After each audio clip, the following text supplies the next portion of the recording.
तो हेलो बच्चों, मैं दीपेंद्र सिंह आप सभी का एक बार फिर से आपके अपने YouTube channel Radhe study hub में स्वागत करता हूं। क्लास 12 के बच्चे न्यूमेरिकल की सीरीज पढ़ रहे थे, उसमें से चल रहा था वैद्युत धारिता चैप्टर। लगातार ये आपका चैप्टर हम लगातार न्यूमेरिकल डालने की कोशिश कर रहे हैं प्रतिदिन।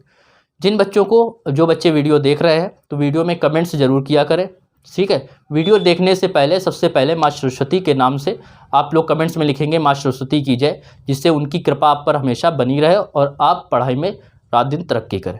ठीक है बच्चों, तो स्टार्ट करते हैं न्यूमेरिकल का।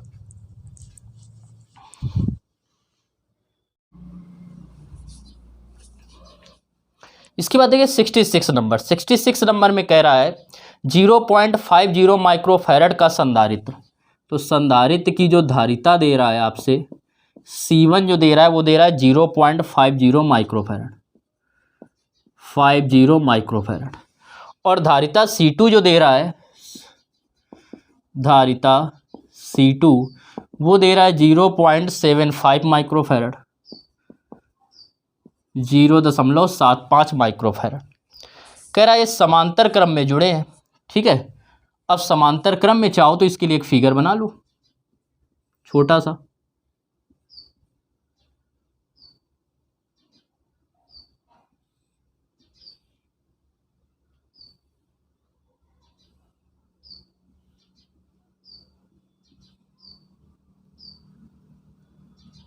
ये दे रहा है आपसे, ये कह रहा है 0.50 माइक्रोफैरड, ये दे रहा है 0.75 माइक्रोफैरड। और बैटरी कितनी दे रहा है, इसको कितने वोल्ट से जोड़ा जाता है, 110 वोल्ट की बैटरी से जोड़ा जाता है।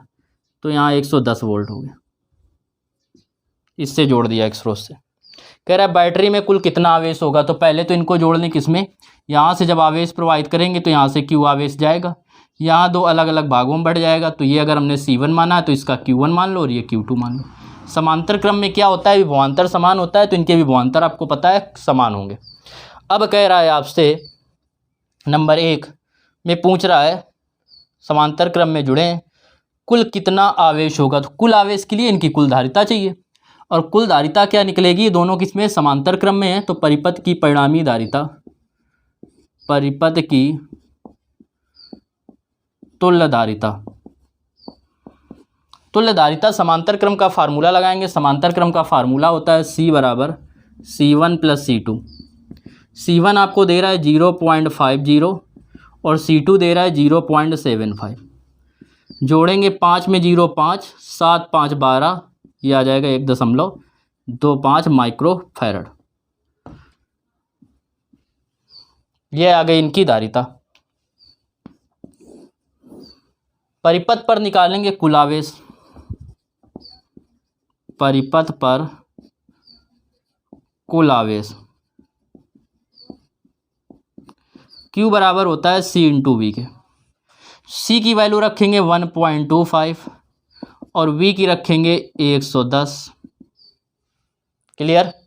अब जब इस पर निकालेंगे, इनका आपस में मल्टीप्लाई करेंगे तो आप क्या आएगा, Q बराबर इसका इसमें गुणा करेंगे 0, 11 पचे 55 की 5 और 11 दूनी 22, 22 5 27, 11 एकम 11, 11 2 13, 2 अंक बाद दशमलव, तो यहाँ लगाएंगे दशमलव, तो आएगा 137.50 या 133.5। इतने माइक्रोकूलाम। माइक्रोकूलाम क्यों आया, क्योंकि ये माइक्रोफैरड था, तो ये आएगा माइक्रोकूलाम। क्लियर। अब देखो इन पे कह रहा है विभवांतर, इन पर निकालिए आवेश Q1 और Q2, तो 0.050 पर आवेश, माइक्रोफैरड धारिता पर आवेश। तो इस पर आवेश निकालेंगे तो आवेश का फार्मूला Q1 बराबर C1 इंटू V। C1 बच्चों कितना दे रहा है 0.50, तो 0.5 भी लिख सकते हैं। और V आपको कितना दे रहा था 110, 10 जीरो से दशमलव काट सकते हैं, 11 पचे 55, तो यह आ जाएगा 55 वोल्ट, 55 माइक्रोकूलाम।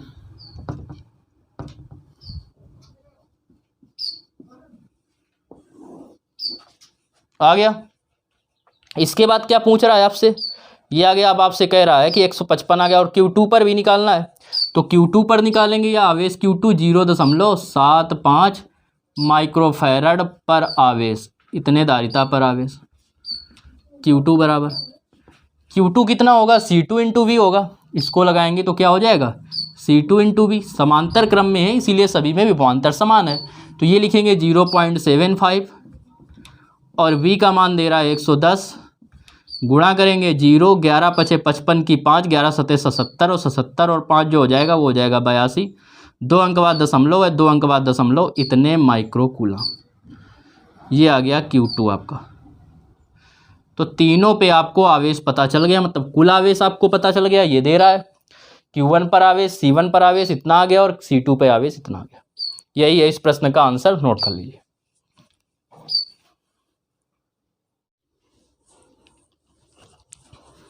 देखिए 67 नंबर में कह रहा है 3 संधारित्रों में प्रत्येक की धारिता 0.50 माइक्रोफैरड है। तो जो आपको दे रहा है धारिता C1 वो दे रहा है आपको 0.50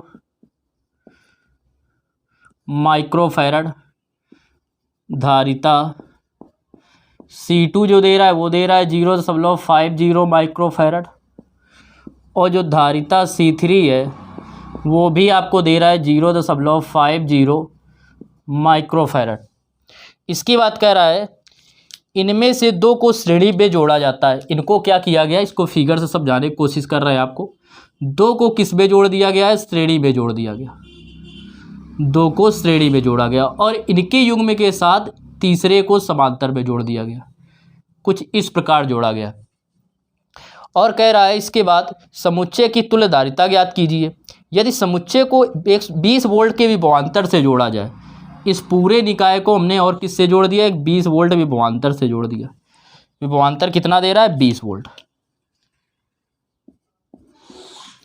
ये दे रहा है, ये हो गया C1 C2, ये है C3। अब कह रहा है इस पर क्या ज्ञात करना, आवेश। तो पहले तो तुल्य धारिता निकालेंगे। तो C1 और C2 किस में है, श्रेणी क्रम में है। तो श्रेणी क्रम की तुल्य धारिता, तो C1 व C2 श्रेणी क्रम में हैं, अतः इनकी तुल्य धारिता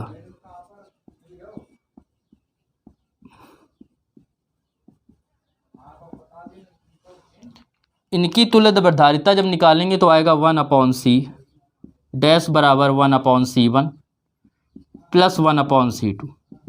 1/C1 बच्चों दे रहा है 0.50 या 0.5 भी लिख सकते हैं, इसके बाद कोई जीरो का मतलब नहीं। और ये भी हो जाएगा 0.5। दशमलव काटेंगे 0 बढ़ गए, 5 से काटेंगे 5 दूनी 10, या ऐसे ही जोड़ लीजिए, हर समान है तो अंश जुड़ जाएंगे तो 10 और 10 हो जाएगा 20/5। 5 से काटेंगे 5 चौको 20, 5 एकम 5। इसका भी उत्क्रम करेंगे C डैश और इसका भी उत्क्रम करेंगे तो 1/4 माइक्रोफैरड, या 4 से इसमें भाग दें तो कितना आएगा, 4 एकम। 4 का भाग जाएगा नहीं, 0 दशमलव लगाएंगे 10 हो जाएगा। 4 दूनी 8, 10 में 8 गए, कितने बचेंगे 2, दशमलव लगाए तो 20 हो जाएगा और 4 पंचे 20, तो इतने माइक्रोफैरड। ये आ गई C1 और C2 की धारिता। इनके साथ ही किस में जुड़ा है, समांतर क्रम में। तो निकालेंगे परिपथ की तुल्य धारिता।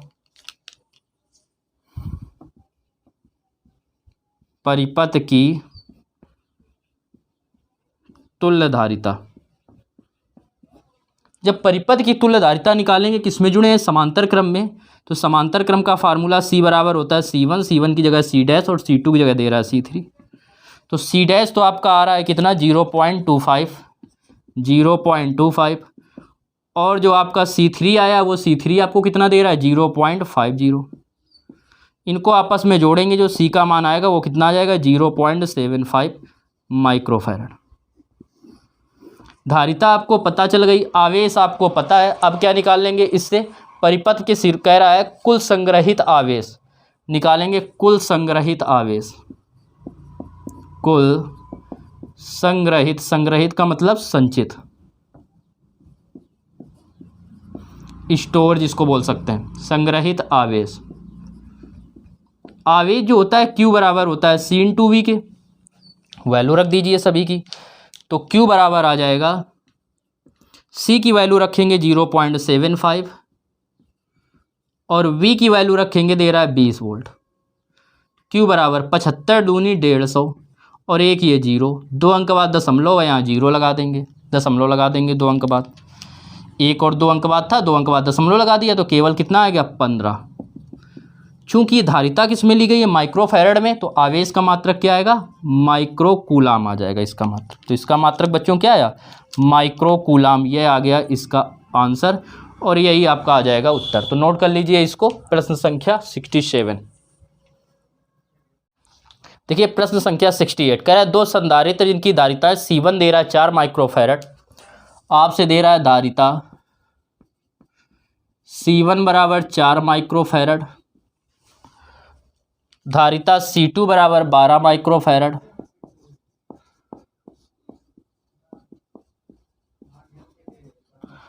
माइक्रोफैरड, समांतर क्रम में जुड़े हैं। इस संयोग को एक तीसरे संधारित्र C3 जो दे रहा है वो दे रहा है 8 माइक्रोफैरड। तो जो धारिता C3 दे रहा है वो दे रहा है 8 माइक्रोफैरड के श्रेणी क्रम में जोड़कर 200 वोल्ट का विभवांतर स्थापित किया जाता है। तो जब विभवांतर दे रहा है वो कितना दे रहा है 200 वोल्ट, V बराबर दे रहा है 200 वोल्ट।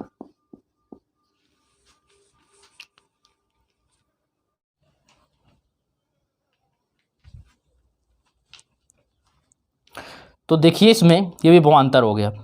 अब देखो इसको हम समझा दें फिगर से जिससे आपको और स्पष्ट हो जाए। तो कह रहा था C1 और C2 किस में जुड़े हैं समांतर क्रम में जुड़े हैं, तो C1 और C2 को समांतर क्रम में जोड़ दो ऐसे।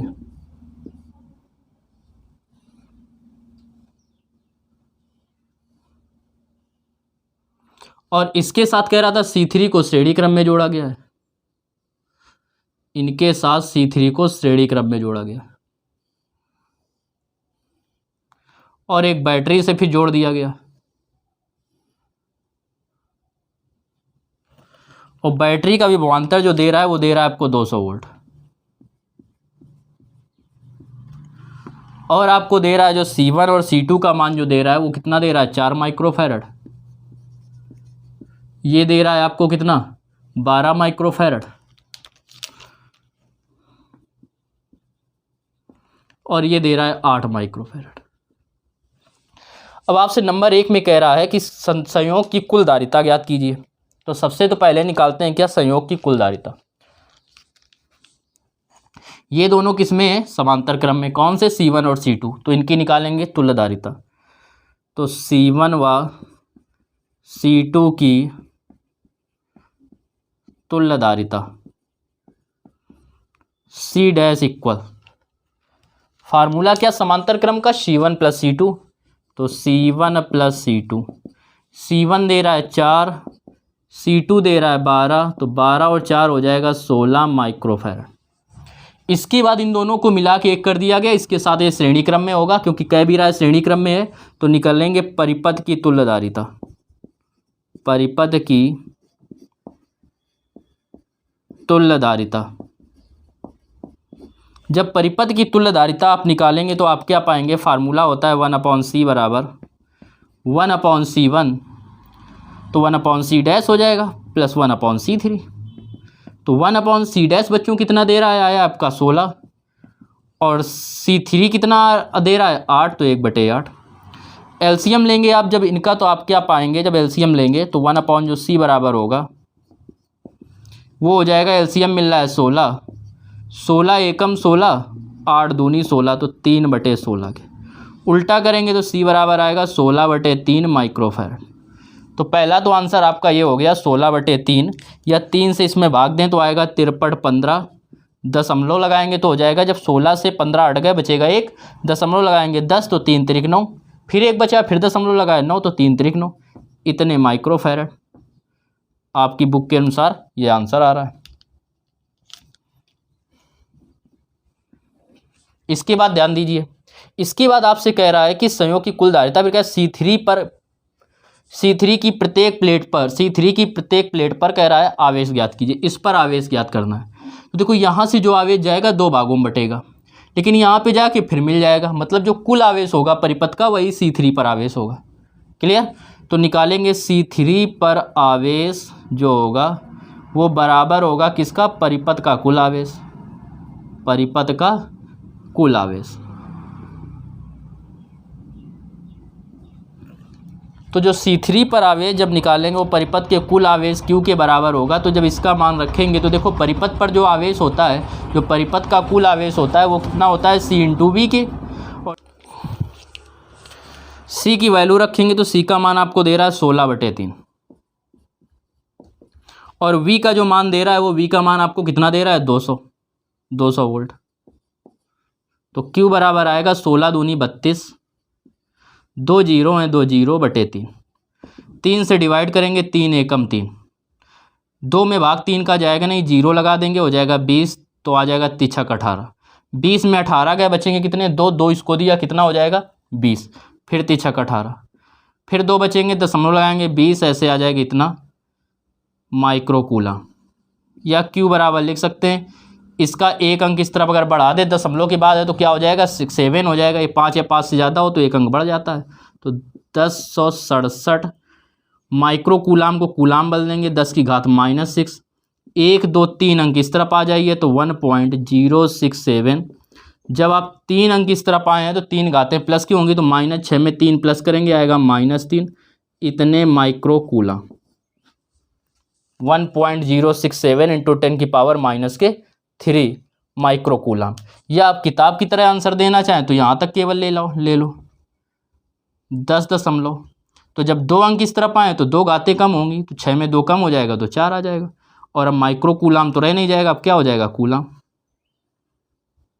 क्योंकि माइक्रो को हटा के तो क्या किया गया था, 10 की पावर -6 की गई थी। क्लियर। अब देखो इसमें और पूछ रहा है, कह रहा है कि C3 के सिरों के बीच विभवांतर ज्ञात कीजिए। तो C3 पर जब आवेश पता चल गया तो C3 के सिरों के बीच विभवांतर निकाल लो। तो निकालेंगे C3 के सिरों के बीच विभवांतर,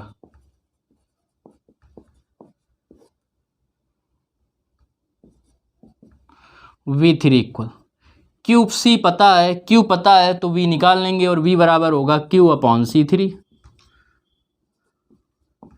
Q आपका आया था कितना, इतना, या आप चाहें तो ये वाला लिख दें तो सिंपल हो जाएगा 16/3 इंटू क्या था 200, और नीचे लिखना है क्या, C3 का मान दे रहा है 8, तो यहाँ 8 रख देंगे, 8 दूनी 16, 2 दूनी 400/3, क्या हो जाएगा 400/3 हो जाएगा। अब अगर आपको देना है किसके हिसाब से आंसर, किताब के अनुसार आंसर देना है, तो क्या करेंगे, 3 से भाग दीजिए, 4 में 3 एकम 3, बचेंगे कितने, 1 इसको दिया 10, 3 त्रिक 9, फिर बचा 1 इसको दिया 10, फिर 3 त्रिक 9, ऐसे करके आ जाएगा इतने वोल्ट। तो 133.33 वोल्ट आ गया आंसर। इसके बाद आपसे कह रहा है क्या, समांतर संयोग का विभवांतर, मतलब इनका विभवांतर। तो इस समांतर में दोनों के विभवांतर क्या होंगे, समान होंगे। तो निकालेंगे समांतर क्रम संयोग का विभवांतर, समांतर क्रम संयोग का विभवांतर, समांतर क्रम संयोग का विभवांतर। इसका विभवांतर निकालेंगे, इसको ले लो V डैश के या V2 के या V1 के, जो चाहो आप ले सकते हो। तो संयोग का विभवांतर क्या होता है, विभवांतर का फार्मूला होता है Q/C। तो आवेश तो कुल जाएगा, तो दोनों का मिला के कुल वही आवेश होगा जो यहाँ से गया, जो हमने निकाला था कुल आवेश। लेकिन इसकी धारिता की बात करें तो धारिता इसकी कितनी आई थी, C डैश, और C डैश कितनी थी 16 माइक्रोफैरड, तो C डैश। तो V डैश इक्वल आएगा Q की वैल्यू क्या रखेंगे, ये रख दो 16/3 इंटू 200, ये रख देंगे। अब दे रहा है नीचे C डैश, और C डैश का मान आपने कितना निकाला था 16 माइक्रोफैरड, तो ये हो जाएगा 16 अपॉन में 16 से 16 कट गया, 3 का भाग देंगे इसमें, 3 18, 3 18, फिर 6, तो चाहो तो यही आंसर लिख दो, या आप लिख सकते हैं 6.67, 66, और 5 या 5 से ज़्यादा है तो एक अंक बढ़ा देंगे, तो किताब के अनुसार आंसर आ जाएगा इतने वोल्ट, जो कि आपकी किताब में आंसर दिया गया। ये हो गया इसका आंसर, नोट कीजिए।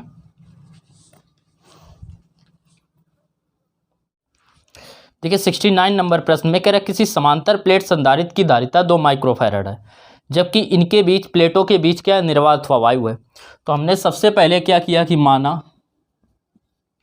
समांतर प्लेट संधारित्र, माना समांतर प्लेट संधारित्र का जो क्षेत्रफल है कैपिटल ए तथा प्लेटों के बीच की दूरी स्मॉल डी है।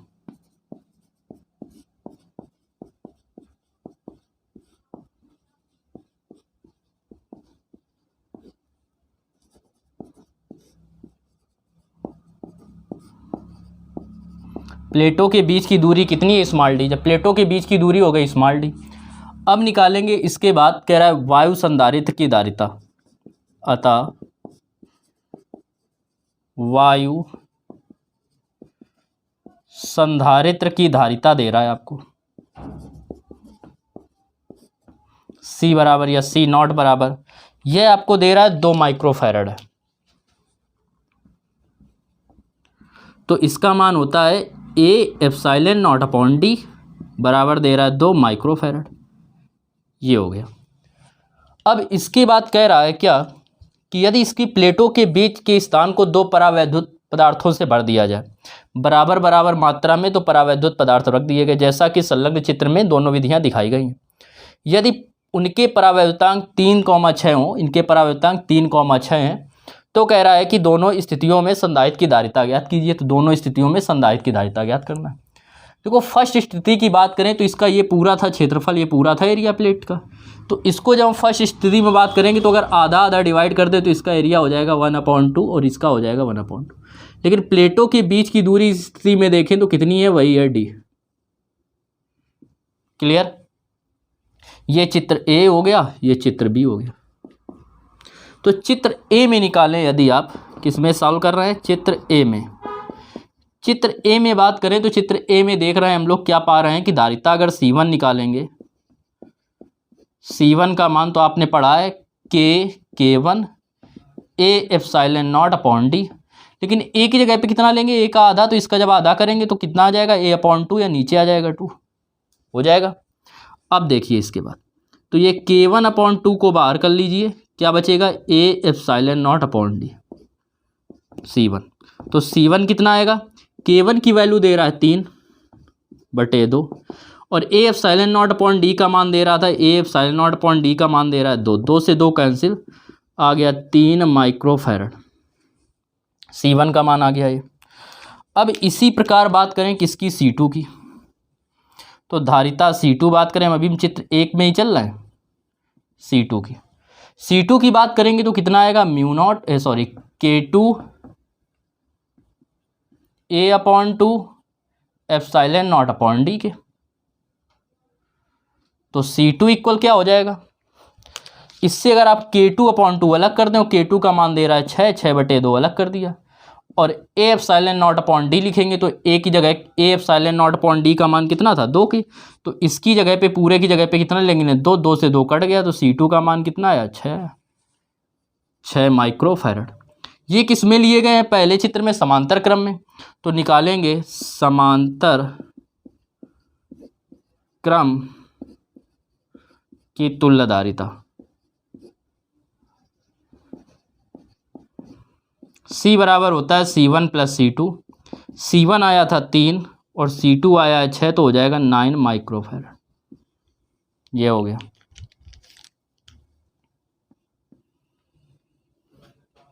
क्लियर। पहले वाले चित्र में तो ये आ गया। अब चित्र बी की बात करते हैं। चित्र बी में, इसमें यदि आप देखें तो इसका क्षेत्रफल तो कुछ कटा नहीं है, ये पूरा का पूरा वही रहा है। ये पूरा जितना था वो A वही है। डिस्टेंस जो D थी वो अब आधी आधी हो गई, इसकी हो गई D/2 और इसमें हो गई D/2।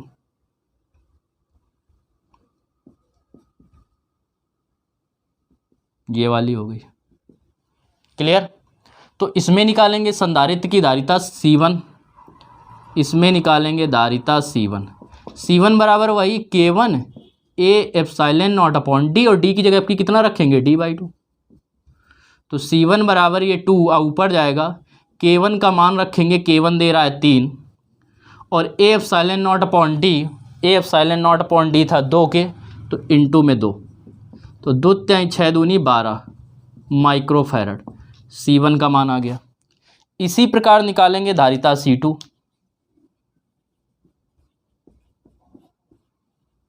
जब धारिता C2 निकालेंगे तो C2 का मान क्या आएगा, वही आएगा K2 A epsilon naught upon D, यह हो जाएगा। D की जगह कितना रखेंगे, D/2 के। क्लियर। इसको सॉल्व करेंगे, 2 ऊपर जाएगा, ये आ जाएगा K2, ये वाला 2 कहाँ गया, ऊपर गया, और K2 का मान दे रहा है आपको 6। A epsilon naught upon D और A epsilon naught upon D निकाल चुके हो 2, तो यहाँ पे रख देंगे 2, तो 6 दूनी 12 दूनी 24 माइक्रोफैरड। ये श्रेणी क्रम में है, सेकंड फिगर में तो निकालेंगे श्रेणी क्रम संयोजन की तुल्य धारिता, श्रेणी क्रम संयोजन की तुल्य धारिता।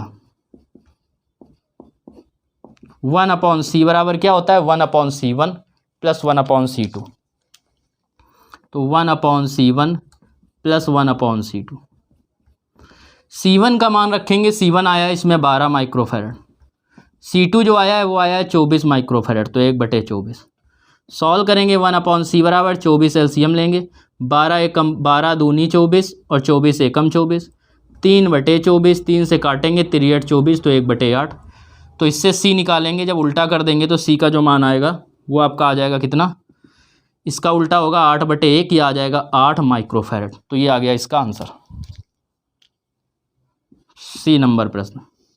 प्रश्न संख्या कौन सी, 69, नोट कीजिए।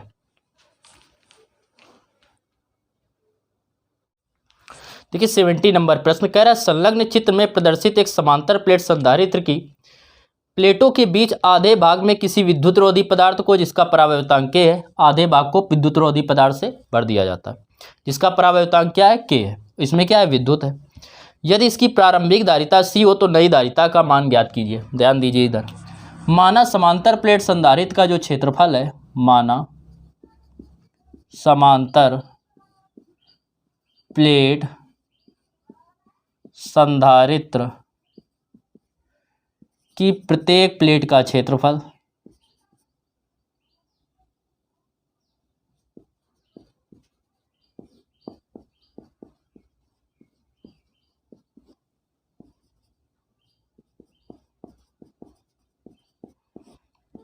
बराबर A है, तथा प्लेटों के बीच की दूरी हमने मान ली स्मॉल d है। प्लेटों के बीच की दूरी कितनी ले ली, स्मॉल d है। प्लेटों के बीच की दूरी बराबर स्मॉल d है। क्लियर। ये जो दूरी दे रहा है वो d दे रहा है, और ये जो पूरी दे रहा है वो दे रहा है, क्षेत्रफल जो दे रहा है वो A दे रहा है। क्लियर। तब दे रहा है, तब संधारित्र की धारिता